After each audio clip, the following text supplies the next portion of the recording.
Already in those lands, many dwarves work diligently, dedicating themselves to the construction of weapons and shields with a skill that only their race seems to possess. Lepping, observing the scene, cannot help but marvel at the dwarves' skill. He comments that their forging prowess is undeniable, and the abundance of weapon and equipment shops in every corner of the kingdom only reinforces their prestige. It is evident that they have perfected their craft over generations. However, upon hearing Lepping's admiration, Alpha crosses his arms and, with an air of superiority, dismisses their reputation. He presumes himself superior, claiming that the dwarves' fame is exaggerated. In his opinion, it is nothing more than an unfounded legend, for despite the number of shops they have visited, he has yet to see a single sword that can compare to him. The hero, in an attempt to avoid trouble, suggests that he keep a low profile, while the queen, intrigued, decides to clarify her doubts. With curiosity in her gaze, she asks why they must first head to the Dwarven kingdom before continuing on their journey. Gigi, with his characteristic tone of confidence, responds immediately. He explains that the Dwarven kingdom is the only one maintaining active trade with the kingdom of Aristotle.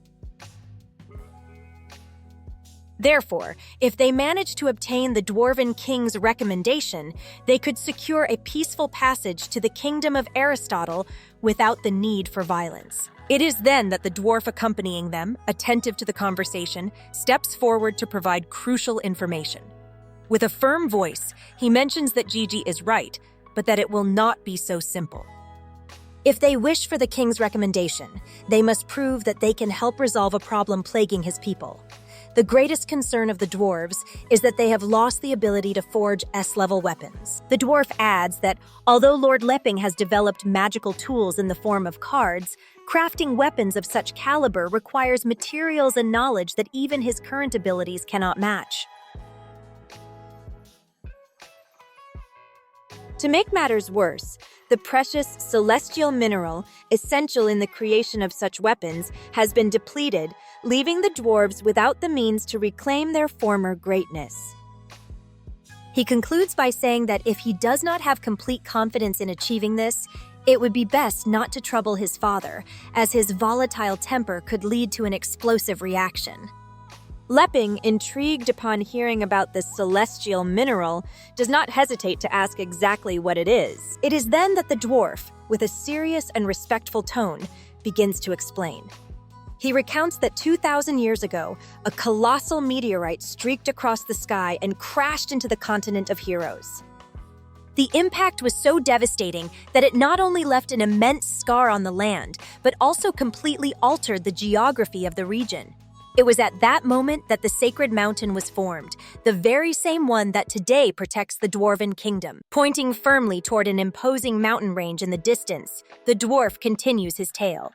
With a solemn voice, he informs them that his father, a master smith, and one of the greatest blacksmiths of his people, is currently in seclusion in the deepest mine of the Sacred Hammer Peak.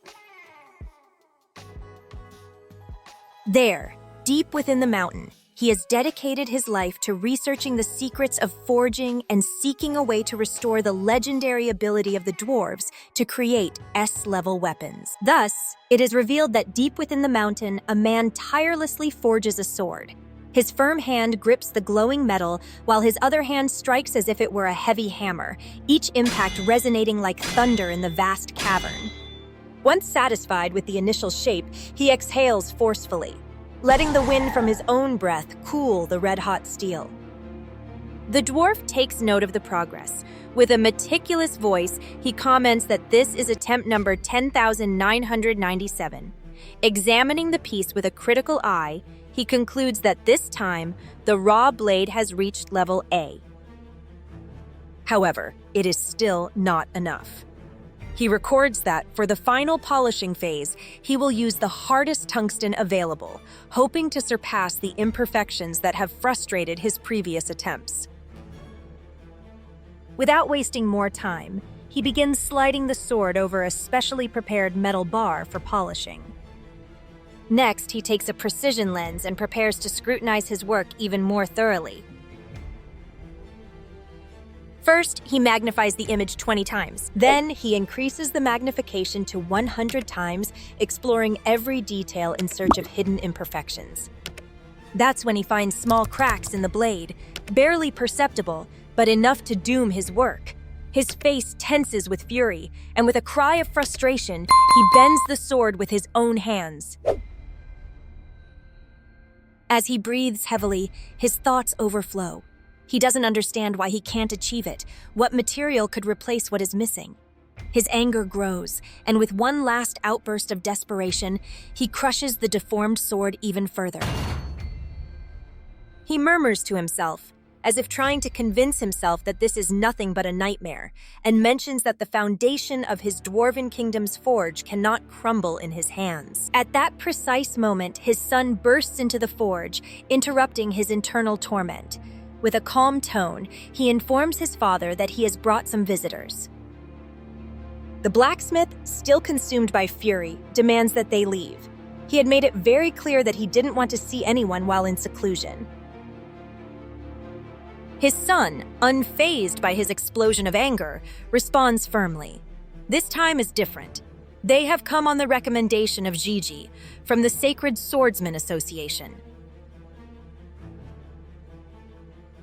However, his father, still enraged by his failure to create an S-rank weapon, casts a severe gaze at his son. With a furrowed brow, he calls him insolent and warns him not to dare talk back. His voice echoes through the forge as, with a shout filled with frustration, he orders him to leave. He doesn't care who they are or what business they have. With an authoritative gesture, he reinforces his order. He demands that everyone leave immediately and not interfere with his work. To him, his forge is sacred, and nothing and no one should interrupt his pursuit of perfection. Gigi, witnessing the scene, steps forward calmly and asks the Dwarf King to reconsider. He reminds him that for years their two guilds have cooperated, and that if he would just listen, they might offer him a new perspective. It could be the key to finding an alternative method to forge S-rank weapons, something he himself has not yet achieved. The king's son observes the tension in the air and, in a measured voice, comments that they still have time to leave. However, instead of responding with words, the Dwarf King takes action.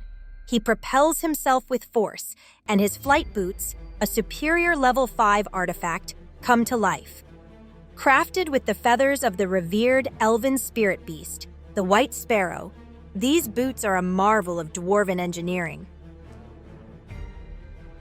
The delicate feathers, separated thread by thread and then meticulously reassembled, were hand-sewn by the king himself. Thanks to them, he can move with superhuman lightness. With a single leap, he launches himself towards them with astonishing speed, shouting that they are far too insolent. As he lands forcefully in front of the group, his presence is overwhelming. It is at that moment that everyone realizes the truth. Unlike common dwarves, his stature and build are imposing. His mere presence eclipses the others, and his deep voice resonates with absolute authority as he finally introduces himself.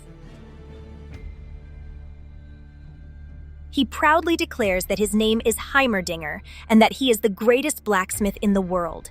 His eyes gleam with defiance as he questions how they dare insinuate that others might find the solution to a problem that even he has been unable to solve.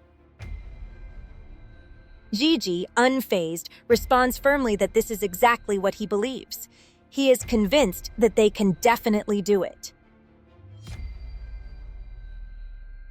The king's son, worried about the growing tension, intervenes and asks his father to calm down.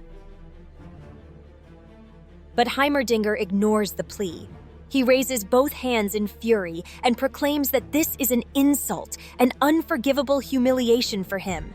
His iron fists tense as he prepares to unleash his wrath.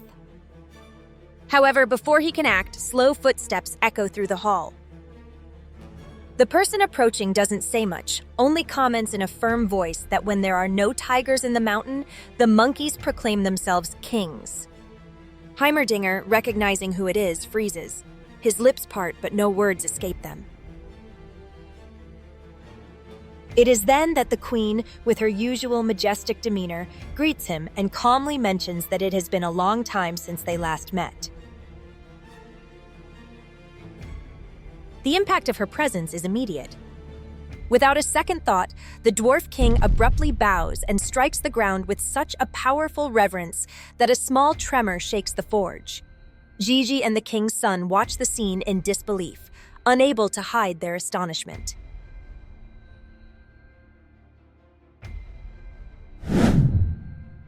With a trembling voice, Heimerdinger murmurs that he has been a fool. His pride dissolves in an instant as he admits his ignorance. He states that he never would have imagined that the demon queen would appear in that place. With an almost reverent whisper, he adds that 500 years have passed since the last time. The queen observes him closely before asking him a simple question. Wanting to know what is happening, and if he really believed she was dead. Her voice, though calm, carries a tone of reproach. Furthermore, she coldly questions him. If he truly thought she had disappeared, is that why he couldn't wait to proclaim himself king? Lepping, until then merely a spectator, also appears surprised and asks if the dwarf king was also a subject of Elizabeth. The great man, still prostrated on the ground, takes a deep breath before slowly lifting his gaze.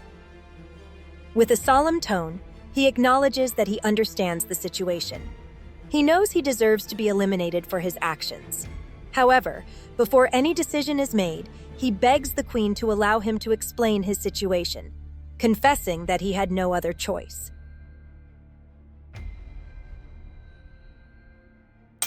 And with that, we've reached the end of this week's chapter. If you made it all the way to the end, I'd love to hear your thoughts on this chapter in the comments. Don't forget to like and subscribe so our community can keep growing and we can reach more fans like you. See you in the next video. In the meantime, if you're from the near future, I'll leave you the next chapter and a comic you're sure to enjoy. Thank you for being part of this adventure.